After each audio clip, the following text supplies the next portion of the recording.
ఇప్పుడు ఒక బ్రదర్ బాధ ఏందో ఆర్తనాదాలు ఏందో కొంచెం విందాము.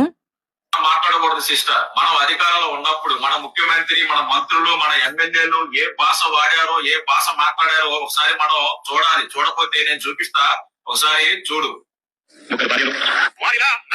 పాయింట్ 1 బ్రో, వీళ్ళందరినీ నువ్వు నాకు అంటగడుతున్నావు. That what does that mean? నీకేమన్నా అథెంటిసిటీ ఉందా? లేకపోతే నేనేమన్నా వచ్చి నీకు కన్ఫర్మ్ చేశానా? లేకపోతే వైఎస్ఆర్సీపీ పార్టీ వాళ్ళు నీకేమన్నా కన్ఫర్మ్ చేశారా? ఆన్ వాట్ బేసిస్ నీకు నువ్వే ఊహించుకొని నీ స్పెక్యులేషన్ లో నా మీద బురద జల్లాలని ప్రయత్నిస్తున్నావు? సెకండ్ థింగ్, ఇళ్లల్లో మాట్లాడిన ఏ ఒక్కరికి నాకు ఏం సంబంధం?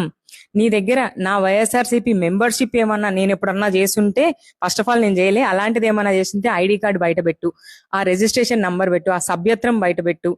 తర్వాత ఈ అలిగేషన్లు, స్పెక్యులేషన్స్ ఇవన్నీ మనము మాట్లాడదాం బ్రదర్.